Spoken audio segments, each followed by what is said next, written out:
So the Bahrain Grand Prix is tomorrow, 10 a.m. Eastern Time. We kind of got to see in qualifying what to expect from this race. Who would have guessed Max Verstappen starting from pole position? No debate on that one. No argument.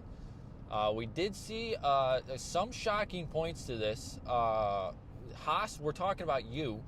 Absolutely. I don't know how you did it. I don't know who you paid off, but you made it. I mean, look, Haas has no reason to be beating one Aston Martin, Lance Stroll getting knocked out. Yuki should be in there above you. Yeah. Man, I don't know how. Congratulations to Pierre Gasly. Good call. Yeah. 2 years back to back of being 20th to start the season is something to talk about. You know, that's Consistency. Max Verstappen can do it in first place, but only you could do it in 20th. Not your fault. That is Alpine's fault. That is a pretty garbage car. So, gotta be honest with that one. Some other points, nothing too shocking in this one. In the top 10, you had the teams that everyone expected to be there, besides Haas, who, again, should not be in this position. Hamilton had a pretty bad qualifying. If I remember, it's 8th or 9th, maybe a little higher, but still kind of shocking. Russell, I think, was in 4th, I believe, or 3rd. But overall, I mean, this is a pretty consistent what everyone thought was going to happen. Going into the race tomorrow, though, the first thing I will say right off the board is, as Haas normally does, will not hold on to 10th position past maybe lap 5. Nope. He will drop like a fly through that field and will probably end up sitting at 14th where Hülkenberg normally goes. He likes 14th, 15th spot. Maybe he makes a surprise. A couple guys retire. It is the first race of the season. If they score points tomorrow, something would have to go majorly wrong here. I'm a Haas fan. I said it last episode, which seemed like you guys really liked. Love Haas. Haas is a fun team to watch. It was a lot more fun with Steiner there. Obviously, they got a new CEO. It's a car that everyone thought maybe this year could be a decent year, but then they just kind of wiped it the slate clean and said, yeah, we're not going to be a competitive team this year. No. McLaren has a lot to prove. Zach Brown, I think, is in a seat of, hey, you had a really good performance last year towards the end of the season. So I think Bahrain's going to be a true test to see how that works. Lando and Piastri were back, kind of paired together. Both running the car pretty well. I think it's going to be a good race for McLaren. I think they're going to work some kinks out. I don't think they're going to finish top 3. I could see a 4-5 finish for them. Checo's the question mark to me. Checo's always a question mark. If he has a good race, he can be a top 3 performer any given day in that car. But if he has one of his typical races, you see him drop back down to, kind of 7th, 6th place. So the only guy I see moving up in this, I could easily see Lance Stroll moving into top 10 to score points. The Aston car is a great car. I think they have a lot of potential to be up there. And then as far as everyone else goes, Yuki probably could make a run at it. Again, I think his car's just outside that limit unless someone has a really bad race.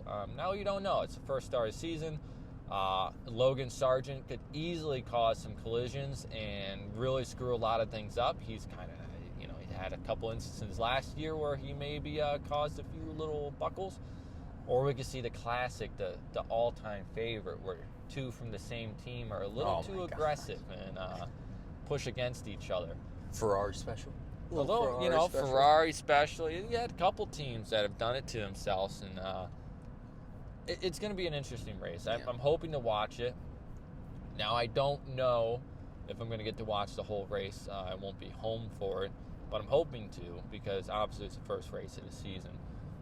But my overall Verstappen is, to me, clearly, I think, going to win this race. Not that he was that much quicker in qualifying than anyone else. I think he finished 0.2 ahead of Charles.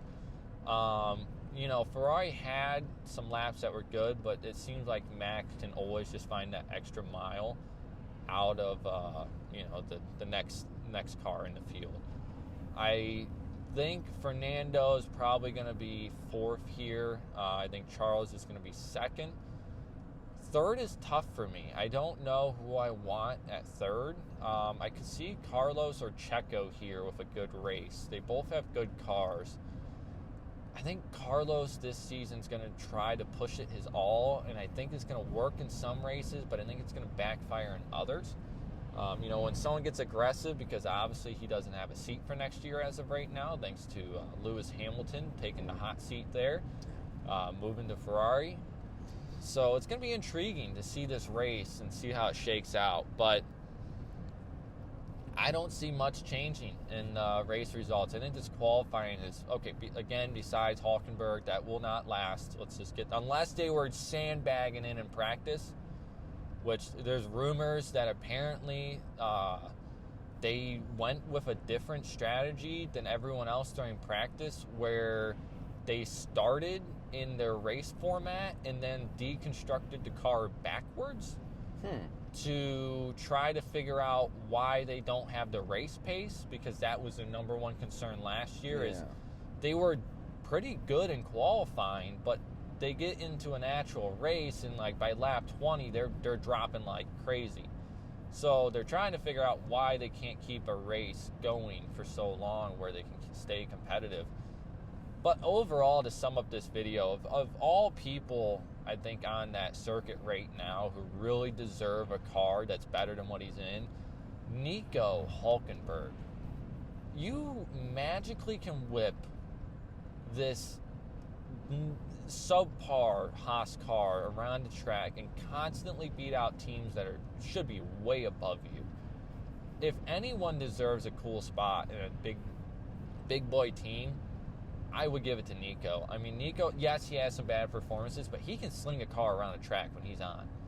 Yeah. Everyone said Magnussen when he came back to Haas was kind of that stable point, but Nico, to me, has been a better racer ever since he signed back with Haas. So Magnussen's good, but Magnussen's just that safe flyer. He won't wreck, really. He doesn't make dumb mistakes. He's safe, but he's not aggressive. He keeps your car in one piece most of the time. Nico has a little more edge to him, I think, and that's why Nico can squeak out points just a little bit more. But till next time, that's my thoughts in the Bahrain Grand Prix. Great start to the season. Hopefully we get a competitive race, good weather. I don't think anything too crazy is going on. Again, I'm not a weatherman, so don't quote me on that. It could be downpouring tomorrow, and you can all blame it on me at the end of the day. But I did not ask for any rain, so don't come for my head here. But yeah, again, like and subscribe if you like this content. The last one did surprisingly well, one of the most viewed pod episodes on the channel. So if this one does the same, I'll keep cranking these out for you all. So anyways, till next time, I'll do a post-race, see where I kind of placed. Again, I'm going for Verstappen number 1. I'm going to go Leclerc number 2. I messed up his name there. My apologies. I don't know what just came out of my mouth. I'm going to go with Checo at 3. I'm going to go Alonso at 4. I'm going to go Sainz. I'm going to go George Russell at 5. Sainz at 6. Hamilton at 7. I'm going to put... but McLaren... I forgot McLaren. I'm going to change my mind. I think McLaren's going to be at 5. And then I think you're going to get... Russell at 6, Hamilton at 7, Piastri I think is going to go to 8. Who did I miss there? I swapped someone out, and I think Carlos I swapped out there. Carlos is going to go to 8 for me. Yeah, I think, no, Carlos will be 9. And then to round out my top 10, I'm going to put Yuki. I think Yuki can surprise there. So we'll see. Obviously, that was not a very clear race result, but we'll see what happens. So, tune in.